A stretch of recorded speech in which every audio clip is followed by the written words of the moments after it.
Another video that I'm remaking. This video got so much hate that YouTube decided to take it down. One of my videos on YouTube got taken down right after I uploaded, but this one actually stayed up for a few months, and then it started getting recommended to the wrong type of people, and yeah, they just flagged it down. You know how it is. We're living through cancel culture, fellas. Nothing is new to us. Nothing should be surprising to us at this point anymore. All right. If your views don't align with the social norms, the current social norms view, and you get canceled for that, you should not be surprised. I'm not either. But let us continue, fellas. I want to take this time and divert our attention to the eastern side of the world real quick, because a lot of us say that, oh, Eastern women are wifey materials and they're more submissive, they're more feminine, they're more loyal, blah blah blah blah blah blah blah blah, right? I'm from the eastern side of the world, and I've seen it from firsthand what arranged marriages look like. The first thing that the groom's family gets asked by the bride's family is, what does the groom do for work? Meaning they're going to judge him. They're going to put a label on him, on what he's worth. What exactly does that sound like? That sounds like they're going to come up with their own idea of how many zeros are in his bank account. That's the first thing and the most important thing they judge that groom by. Now, one of the first questions that the groom's family asks the bride's family is if she can be a housemaker, a homemaker, if she knows how to cook, clean. And matter of fact, the first visit that the groom's family makes to the bride's family, that's how arranged marriages usually go, by the way, and that's another point I'm going to bring up. It's tradition for the groom's family to go to the bride's family. What does that sound like, by the way, real quick? I don't want to wait till later to bring that up. I want to talk about it now. That sounds like cold approach to me, right? Doesn't it? Or that sounds like a hot approach or cold approach. When we talk about the hot approach or the cold approach debate, what do we always inevitably say?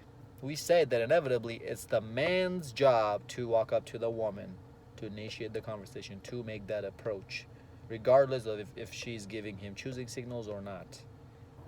Same concept carries over to the eastern side of the world. The groom's family, the man's family, initiates that first arrangement, the first conversation to the bride side of the family. Again, these things are set in stone and ingrained in the back of our head without having a written contract. There are certain things that you just can never change, regardless of how many more years you put us through cancel culture, regardless of how many more cartoon characters you cancel, regardless of how many more laws and bills you pass to give women the upper hand. It's just never going to happen. Some things are just never going to change. Anyways, we got on a little side tangent on that one. So yeah, on that first meeting day, the bride is the one who actually makes all the food for these guests who come in, because you go, the tradition is you go over to the bride's family, the groom's family goes to the bride's family. They make a big celebration out of this. They cook a bunch of fucking food, and and usually it's the bride's job to make all this food so that the groom's family have an idea how good of a cook the bride is. And then she also shows some homemaking ability to the groom's family while she's there meeting them for the first time. Some of the ways how she does that is by showing her knitting skills. She might say, oh, I knit this cloth, I knit this blanket.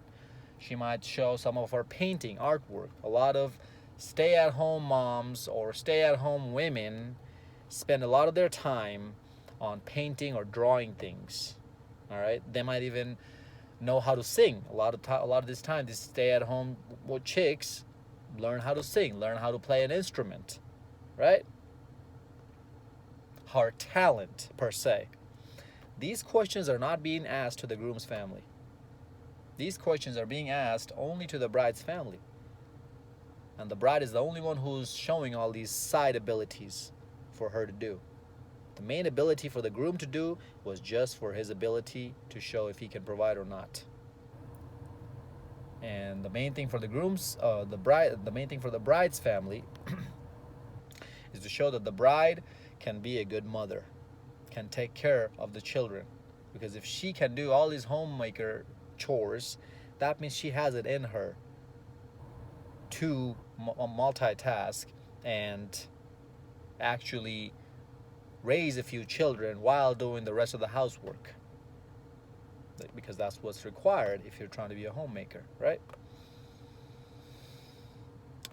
And one of the most important thing along with that the groom's family looks in the bride for is how she looks. They tell her to stand up, walk around, so that they see how tall she is, because they don't want bad genetics in the family, and so they see that if she has any physical imbalances or not. What does that sound like to you? That sounds to me that the groom's family is putting a label on the bride based on her physical characteristics and if she can be a good mother, a good housewife or not. That's what's happening in the eastern side of the world. It is literally a business exchange. That's all this is. So when I come here and say that women are sex objects and men are success objects, that's really what I mean. Okay? Now, let's put these two scenarios on steroids, shall we? What do you mean by that, Zeke? That means that when we men look at a woman for the millionth time, for crying out loud, the first things we notice is how bootylicious them cheeks are, how perky them titties look, how pretty her face is, how thick her lips are, so we can envision her sucking our dick with them dick-sucking lips, how tall or how long her hair is, what color is her hair, is it bleached, is it natural hair, is she a bald bitch, etc., right? How tight her skin looks, how clean does her skin look, how much is her skin glowing. And one of the first things that women notice when they look at a man, what is he wearing? How does he dress? What kind of car is he driving? Who is he? What's his status? All of those come from hard work and success. All of which comes from hard work and success. Right? I am not God. I didn't make men or women. I'm literally a guy who has observed enough and had enough experience with women, with society, with life to share his experiences with you guys and shoot this shit with you. That's it. So you can cancel me all you want. Are you going to be able to cancel the biological imperative of every single man and woman? No, you're not. We don't care what her personality is if she herself looks like a 4 or below. She's one of the least favored options for us men. Again, if she's a 4 or below to you. To me, she might be a dime. To you, she might be a 4 or below. Because looks are subjective, yes. Same thing with our success. We might think, one girl might think that this guy has $100,000, that's plenty of money. Another girl might look at the same guy and say that, oh, he's a broke dude. That's also subjective. But those are the things we are being valued and judged by the opposite sex and by society at large. Because when another man looks into a man's life, one of the first things he wants to see is how much money is this dude making? How successful is he? And one of the first things he wants to see his that man's wife have is how pretty does the wife look. That's it. When have you ever heard a man who has his stuff together worry about how much money his woman or the woman he wants to be with is making? Because he wants his woman to look good. She needs to be the one to be able to have the look department taken care of. That's not to say that we men don't need to take care of our looks. We still need to take care of our skin. We can't be looking like a goddamn Negro all the damn time, walking around here without having a goddamn shower. Stinky ass sons of bitches out there. Still gotta take care of your breath. Brush your damn teeth, floss your damn teeth, go see a dentist at least twice a year. Can't believe I'm having to actually give you guys these advice. But some men actually do need this advice. I shit you not. Put some deodorant on before you walk out of the damn house. Put some cologne on. Simple stuff. If we just take care of those, we don't even need to go in that much depth of putting all this makeup and do our hair for 5 damn hours. We don't even need to have a Greek god-like physique, right? Boulder shoulders, being able to bench 315 pounds. No, just have a slim, athletic-looking body. 6-packs help, yeah. But you don't need to be looking like Arnold Schwarzenegger, right? Because your looks are not as important as your status and success as a man. But as a woman, your looks are everything. And that's why, ladies, when you turn 25 or above and your looks start to go down, because that's what happens with men and women. As time progresses, our looks start to go down. We're not as young anymore. It's harder to keep that tight skin. It's harder to keep those few pounds off of the belly. That's when you see your Instagram likes start to drop. That's when you see less and less guys are starting to approach you when you go out to the gym, to the bar, to the club, etc. That's when you see less and less guys are starting to offer you to buy you a drink or offer to take you out on a date. Now you want to go to an actual date. Now you don't want to just come over and watch a movie anymore, right? I know what you're doing in college, ladies. I was born a night, just not last night. Just remember that. And I, as in all the red pill word brothers. Right? Am I making any of this up? But I'm the a-hole just for acknowledging it, that this exists. Hey, by the way, is this fair?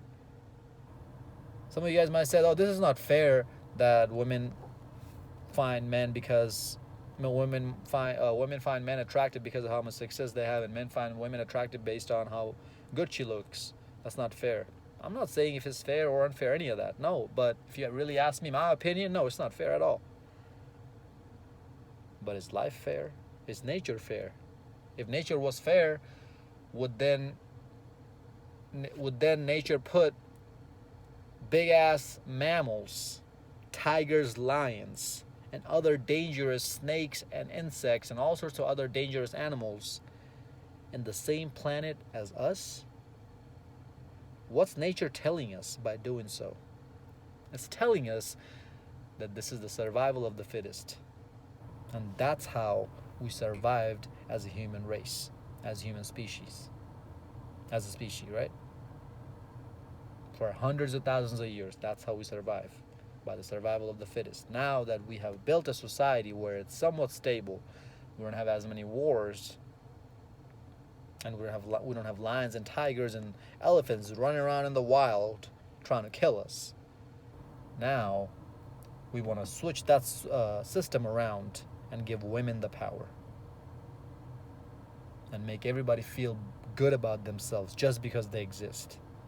Give everybody a participation trophy just because they participated in the competition, right? Because 300-pound overweight models are healthy now on fitness magazine covers. That's what I'm seeing, right? That's what you're telling me is healthy now, really.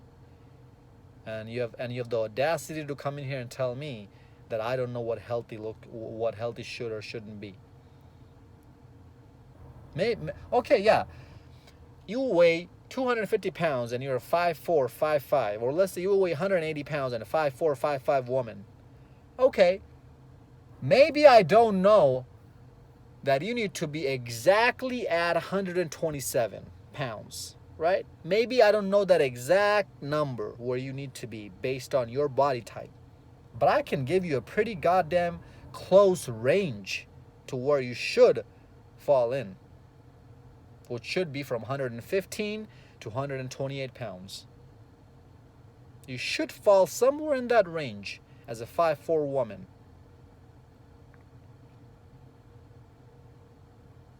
Because that's decently athletic. Or at least that's decently appealing. I don't want to say athletic because there's a lot of flat booty, titty having assholes out here walking around at 5'4", 127 pounds. But that's decently appealing. Appealing, right? But if you're working out, if you're staying in the gym, staying fit, at least staying fit, okay? I don't need you to have a bodybuilder chick type of a booty, right? Just stay fit. Then at that height, you should fall into that weight range. Yes, I know that for a damn fact because that's what healthy is. For majority of women in that height range and in that weight range. So that's your answer for that. And I didn't need to be a health guru or a health scientist to find that out, right? Did I now? No. Do you know how I know that? It's because I'm 6 foot tall. And when I surpass 190 pounds, I feel slow. Even though I'm pushing massive weights in the gym. And the only time I have ever passed 190 pounds, 195 pound mark in my life is when I was bulking. I was lifting crazy weights. But I usually stay around 170 to 180 pounds at 6 foot tall. At 6 foot tall height, right? And that's when I feel the best. I can run a mile easily without stopping, run a few miles actually. I'm very conditioned. I feel good. I don't feel depressed. I feel fresh. That's how I know that you should stay in that weight range because that's healthy.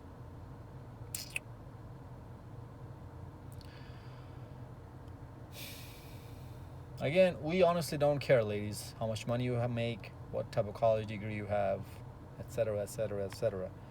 And you ladies honestly don't care if we look like supermodels, but we're broke as a joke. Right? That by itself, don't get me wrong, you would sleep with a supermodel, but you're not gonna look long term with him in your life. Same with us. We'll probably hit up a chick who's strong and independent, quote unquote, on a Tuesday or a slow Thursday or even a Friday night. She's decent looking, but we will not keep her in our life long term. We meaning high value men, red pill word men. And what does that tell you? That tells you that at the core, deep down, you value men with success. And at the core, deep down, we value women with good looks and femininity. And that's why we cannot last longer than a few months or a few weeks, in my case, with something that we settle for the time being, which is something that is against our biological imperative, which is you not giving me what I desire at my core and me not giving you what you desire at your core, which is a woman who's a feminist, who makes a lot of money but looks like a fat butterball turkey, who is educated and whatever, and a man who He's a supermodel type of dude looking, and very jacked, very handsome, etc., etc., etc. But he has no charisma and no success. We're only gonna stay with these type of people for so long before our hard wiring kicks in and we wake up to our senses. Hope this video made sense. Like, comment, subscribe. Until next time, stay blessed, stay beautiful, and above all, stay classy.